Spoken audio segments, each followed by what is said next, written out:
सबसे ज्यादा आनंद शंकर जी से पूछा जाए कौन से दिन आता है तो शिव जी कहेंगे मुझे हर तीज बड़ी पसंद है। शिव जी से पूछा वो क्यों? पार्वती जी ने जो तप करा था, साधना करी थी, उपास करा था, व्रत करा था, पार्वती जी ने ऐसा व्रत करा, ऐसा तप करा, ऐसी साधना करी, उस व्रत से मैं बड़ा प्रसन्न हूं। सबसे ज्यादा प्रसन्न मेरे शंकर तीज के दिन होते, सबसे ज्यादा प्रसन्न।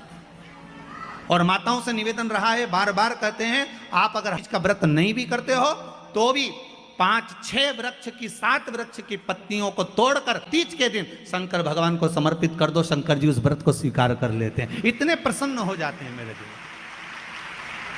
शिव की प्रसन्नता है तीज का। थोड़ा ध्यान लगाकर सुनना। हरतालिका तीज शिव महापुराण की कथा ही नहीं, आप जो तीज करते हो, हरियाली करो चाहे सातुड़ी करो, उस तीज की महत्वता क्या है, इस हिंगोली की शिव महापुराण की कथा में अपने को समझना है कि उसकी मूल तत्वता, उसकी महत्वता है क्या, उसका महत्व क्या है।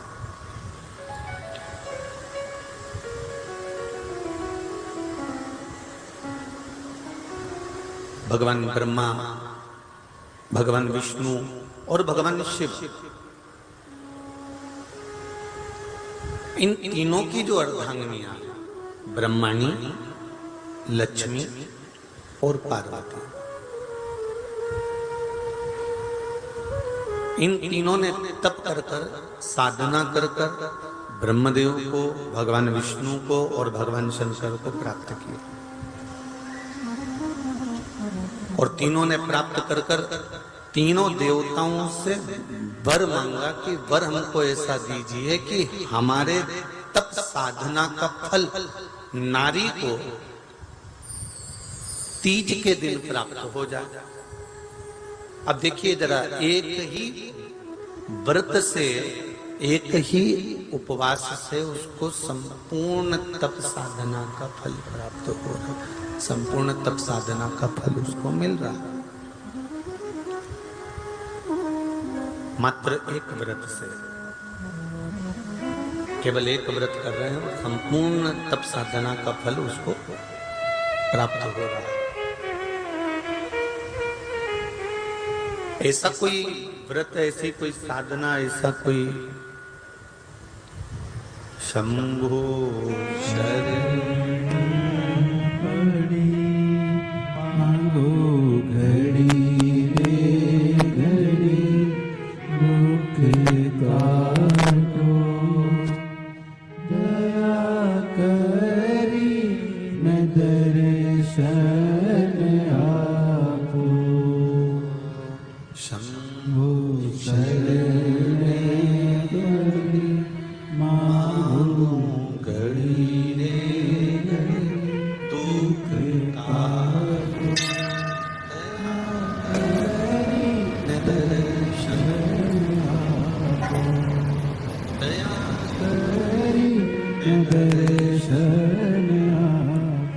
तो ब्रह्माणी ने ब्रह्मदेव से मांगा, लक्ष्मी जी ने भगवान विष्णु से मांगा, पार्वती जी ने भगवान शिव से मांगा कि ऐसा वर दे दीजिए जिस वर से एक ही व्रत करने से संपूर्ण फल की प्राप्ति हो जाए, संपूर्ण फल मिल जाए। ऐसा एक व्रत का फल दे दीजिए, मात्र एक व्रत का। अब देखिए, हरियाली तीज करने वाली माताएं थोड़ा ध्यान से सुनना।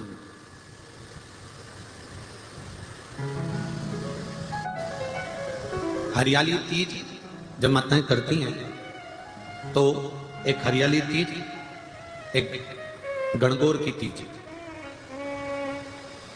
ये दो तीज के व्रत ऐसे होते हैं जिसमें जब माताएं करती हैं तो उस समय पर उमा, ब्रह्मणी और लक्ष्मी, इन तीनों की आराधना का फल उसको केवल एक व्रत से प्राप्त हो जाता है। अब देखिए दूसरा, सातुड़ी तीज।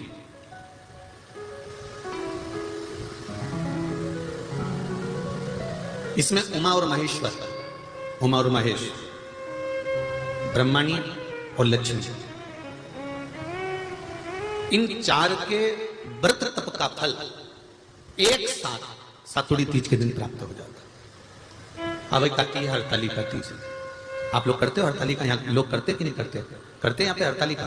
कौन कौन करता है? जरा हाथ उठाओ तो जरा। अरे सभी करते हो, रखो रखो, बहुत बढ़िया, बहुत अच्छी बात। एक आती है हड़तालिका तीज। इस तीज का व्रत माता पार्वती बेल वृक्ष के आनंद के साथ में फुलेरा बनाकर करती है, और जिसमें इस हरतालिका में माता पार्वती जी के जितने जन्म पहले हुए हैं, माता पार्वती का जन्म तो 52वें नंबर का, 52 नंबर पे माता पार्वती का जन्म है। इससे पहले तो माता के 51 जन्म पहले हो चुके, 51 जन्म माता पार्वती का पहले हो चुके। तो वो जितने जन्म माता पार्वती पूर्व में ले चुकी हैं, ब्रह्माणी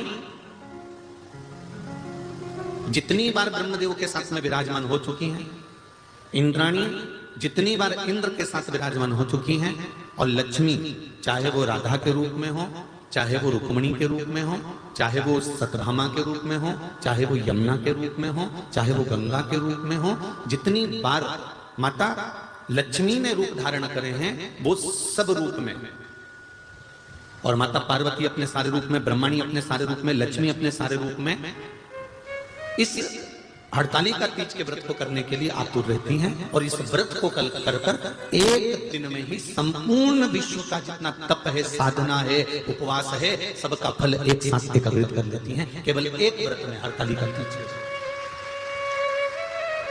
अब एक बात ध्यान से सुनिएगा, सारे व्रत आपका अगर स्वास्थ्य खराब हो गया तो आप व्रत छोड़ सकते हो। जितने भी व्रत आप लोग कर रहे हैं पूर्व के, सोमवार, मंगलवार, एकादशी, छठ, पंचमी, चतुर्थी, अगर आपका स्वास्थ्य खराब है तो आप उस व्रत को छोड़ सकते हो, सारे व्रत को छोड़ सकते हो। पर तीज का जो व्रत होता है, हरतालिका जो व्रत होता है, ये व्रत एक बार लेने के बाद जब प्राण छूटते हैं तभी ये व्रत समाप्त होता है, अन्यथा बीच में ये व्रत समाप्त नहीं।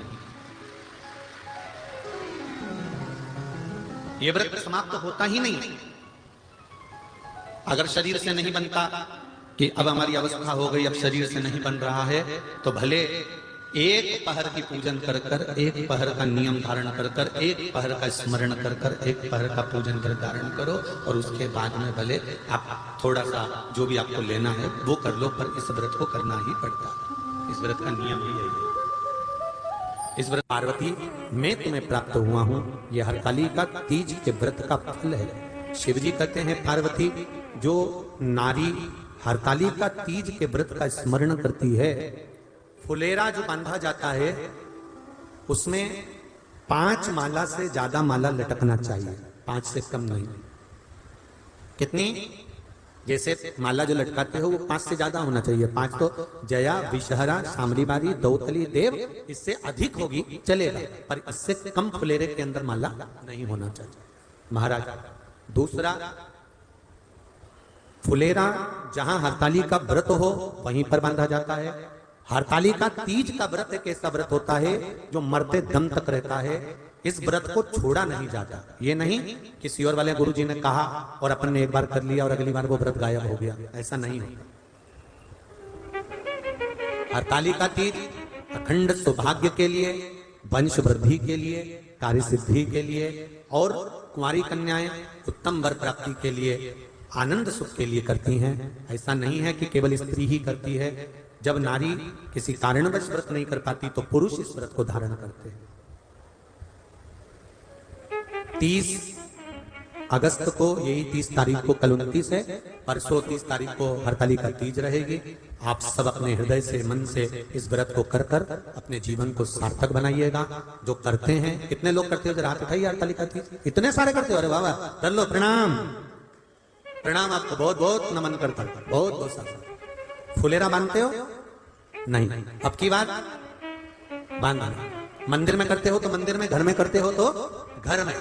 फुलेरा वंश की वृद्धि करता है, फुलेरा अखंड सौभाग्य देता है, फुलेरा मन की कामना को पूर्ण करता है। जो बेटियां जिनका विवाह नहीं हो रहा हो या बेटे जिनका विवाह नहीं हो रहा हो, वो 7 स्थान पर कहीं फुलेरा बंधा हो तो फोन लगाकर पूछना कहां बंधा है, वहां का दर्शन करने, एक फूल में हल्दी कुंकू लगाकर शिव जी को चढ़ाकर फिर वहां से जाना।